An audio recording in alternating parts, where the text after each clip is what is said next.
Há 3 domingos seguidos, nós estamos lendo o capítulo 13 do Evangelho de São Mateus, onde São Mateus traz aquilo que chamamos de as parábolas do reino dos céus.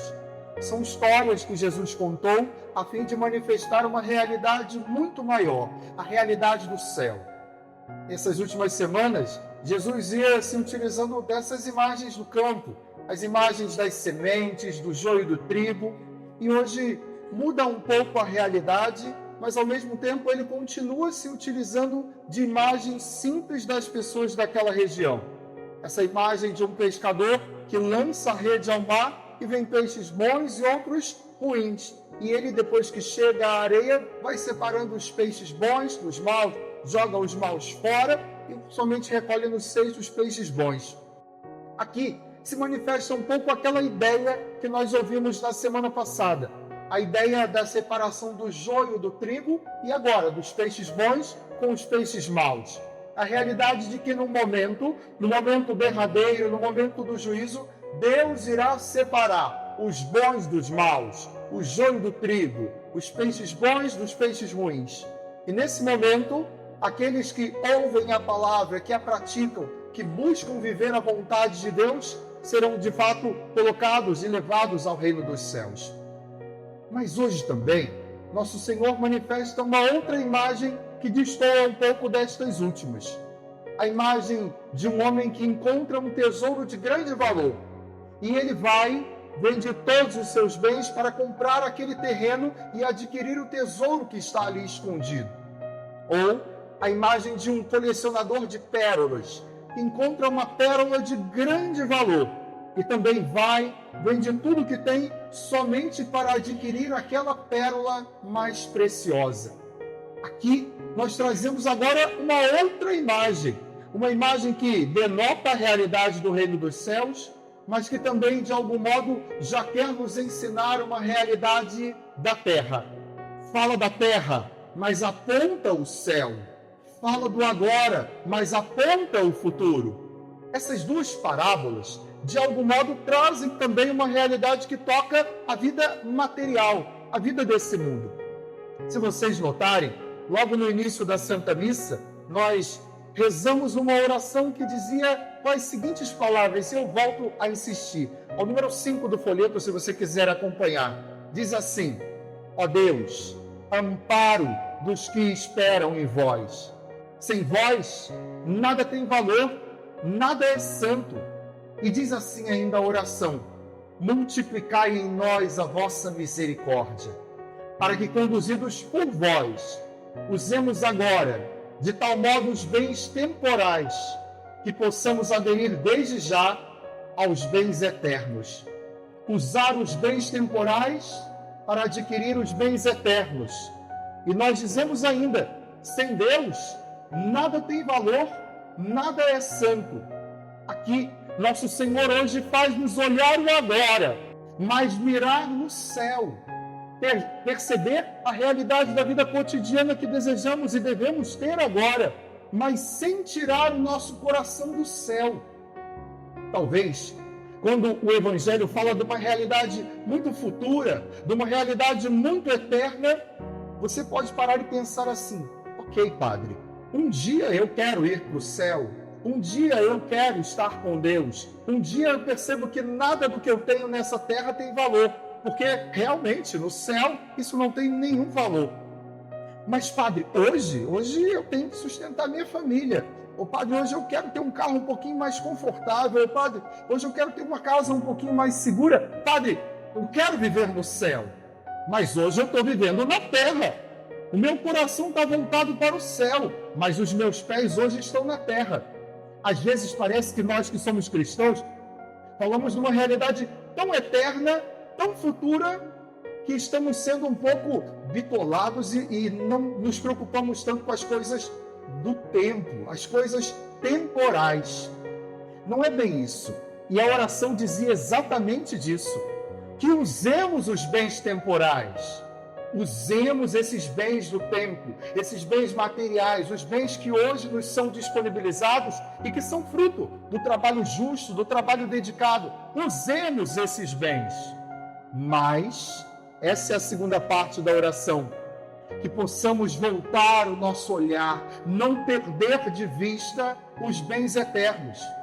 E nós dizemos ainda, Senhor, sem vós nada é santo, nada tem valor. Nós rezamos isso hoje. Guardem isso. Sem Deus nada é santo, nada tem valor. Aqui, amados irmãos e irmãs, o chamado não é deixarmos de lado tudo do mundo e fingirmos que não precisamos disso. Não! O chamado é trazer Deus para as realidades do mundo que nos tocam. Trazer o bem eterno, o bem maior que é Deus, para os bens temporais que devemos ter e usar aqui na terra. É disso que hoje a palavra está falando.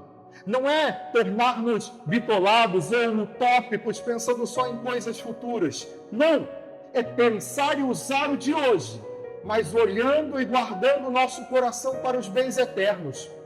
Aqui a gente consegue entender por que aquele homem fez aquilo. Ele foi, vendeu tudo. Eu fico pensando, será que ele conhecia tão bem aquela pérola? Ou será que ele teve tempo de dar uma bisbilhotada naquele tesouro escondido para mensurar? Será que está valendo a pena eu vender tudo que eu tenho para comprar isso? Será que está valendo a pena vender tudo que eu tenho para comprar essa pérola? Vai que ele cometesse um equívoco ali, um erro no cálculo. Acabaria saindo no prejuízo, não é verdade? Aqui, essa parábola traz uma imagem muito mais estimada, no sentido de perceber que o tesouro e a pérola que ele olhou eram de um valor tão inextinguível que ele não teve a menor dúvida em vender tudo o que tinha para comprar o terreno, adquirir o tesouro e a pérola. Aqui, a gente não está falando de cifras ou de valores monetários que possam ser mensurados, não. A gente está falando de algo muito maior, de um bem muito maior. Amados, o chamado do Evangelho hoje é perceber aqui na terra tudo isso que nós devemos viver e conviver e usar, mas não perder de vista esse bem maior. E aqui, a leitura primeira dá-nos um exemplo muito claro disso, de como fazer isso concretamente. A figura do rei Salomão, na leitura primeira de hoje. Ele herdou o trono de seu pai, o rei Davi. E Salomão era um homem que tinha um grande temor de Deus. E na sua oração, que nós hoje lemos na primeira leitura, ele vai pedir a Deus, ele que poderia pedir tudo. Ora, o que um rei quer ter?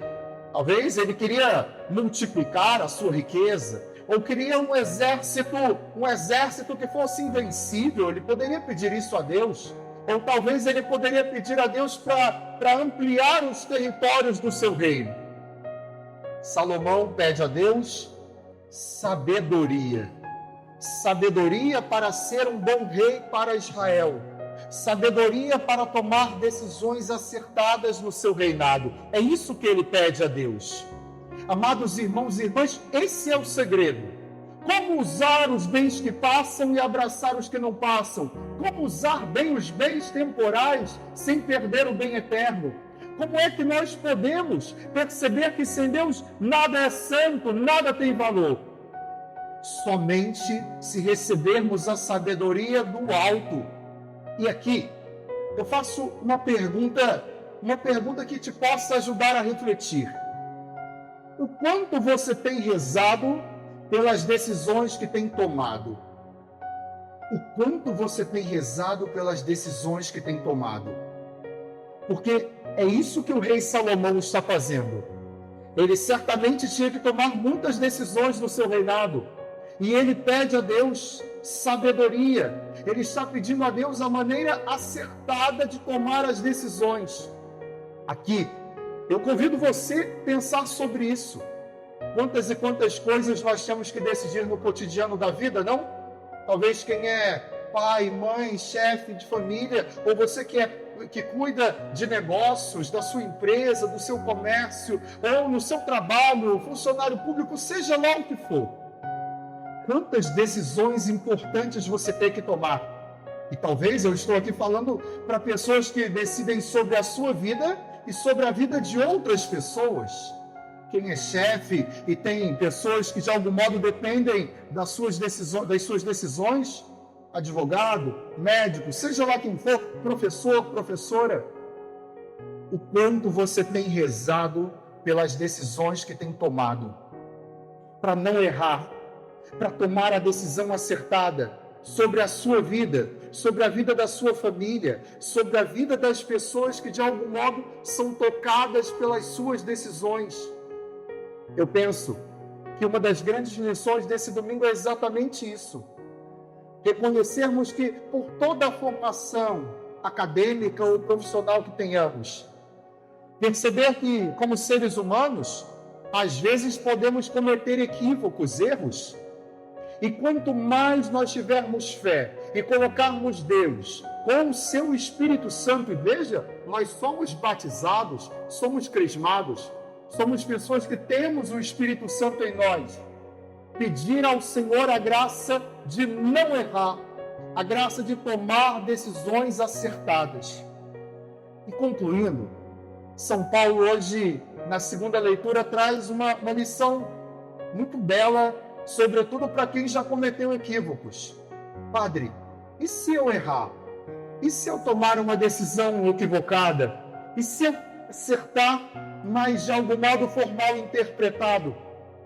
Será que por acaso eu terei falhado na fé? Ou será que não terei rezado direito?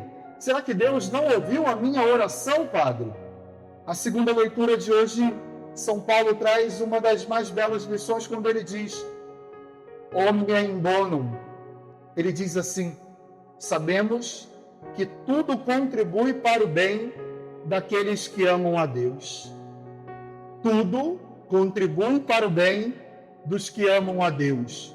Romanos 8, 28. Guarde esse versículo, porque talvez nessa semana você vai precisar lembrar disso ferozmente. Tudo contribui para o bem dos que amam a Deus. E aqui, esse tudo talvez sejam coisas difíceis de viver, não? Realidades que nós não esperávamos, mas entender que tudo é tudo. Aquilo que temos e o que não temos, aquilo que ganhamos e aquilo que perdemos, aquilo que acertamos e até naquilo que erramos.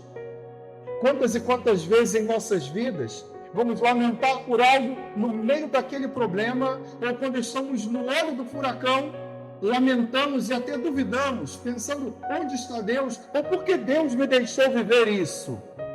Omnia in bonum. Lembre disso. Tudo contribui para o bem dos que amam a Deus.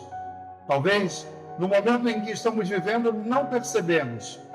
Mas mais à frente, olhando para trás, pensando na vida, refletindo no que passou, vamos perceber que a mão de Deus estava sobre nós, que o amor de Deus insistiu em nós, que a misericórdia de Deus não nos abandonou. Aqui, amados irmãos e irmãs, que esse domingo possa nos trazer essa certeza, a certeza de que Ele nos ama, de que Ele nos guarda. Eu termino com uma citação de Santo Agostinho, quando ele diz assim, abre aspas: não importa o que o mundo te ofereça, o reino dos céus é maior. Fecha aspas. Louvado seja nosso Senhor Jesus Cristo.